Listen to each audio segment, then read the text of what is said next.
Just imagine that you have a multi-million-dollar decision to take. And there's a group of executives who've got together, maybe 6 different people, and we need to take a decision.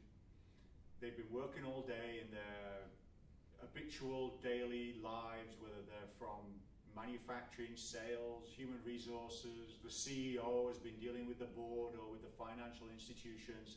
They're running around, they've got deadlines to deliver on by the end of the week or by the end of the month, or the end of the quarter's coming up.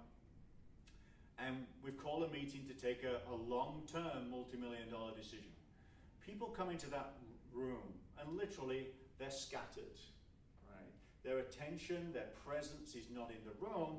They've got all sorts of things happening in their heads, in their emotions, in their bodies, and sometimes they haven't eaten, they've been surviving on coffee, they're pumping on adrenaline, thinking about other short-term issues, and we're trying to take a little bit of a step back and take some important decisions around the long-term investments that we have to make. What happens when people come into a room? We create a field, and even the most skeptical scientists will agree that our bodies are just made up of electrons which are circulating, and we're basically full of space inside, and we all have electromagnetic fields generated by our bodies, and there's 6 people walk into a room. By coming together, they create what we call the social field. We can call it a management field, we can call it a team field, but literally, if I'm sitting in here with you today and another person walks in through the door, we will sense a change in the dynamic of what's going on. Literally, the context changes, the social field changes because you've added something. Think about if you're in a team meeting and somebody leaves.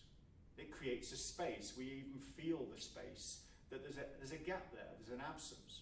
So if we're taking multi-million-dollar decisions, we need to be present. We need every person to be present. We need them not to be thinking about their cell phone or their BlackBerry or their texts or whatever's coming in.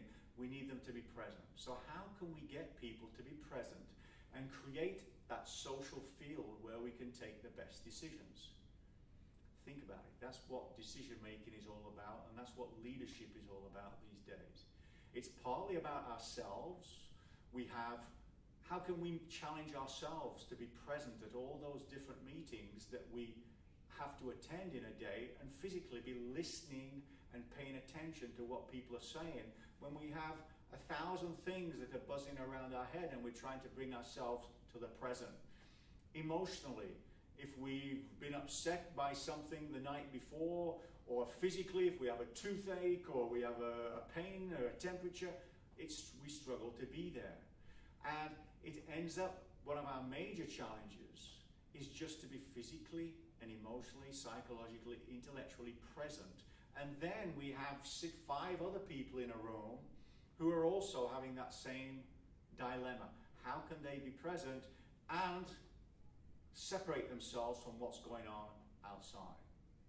So we have our bodies, we have our emotions, we have all sorts of psychological, emotional dynamics going on between different functions. And what we're really trying to do is create the social field in which the best decision can be possibly taken. And if you can achieve that, what will emerge from that conversation will be something spectacular. If you've got 4 people present and 2 people are not, at the end of the meeting they may well go, how did we get to that point? So a real challenge is connection, creating that social field, and sometimes we can feel it. If we've got 6 people in a room and a 7th walks in, they can feel tension, they can feel high energy, they can feel low energy, they can feel what's going on. So it's very much a leadership attribute these days. How can I be present? How can I make sure other people be present? And how can I create conversations and dialogue that's going to allow us to take the best decision possible? That's what leadership is.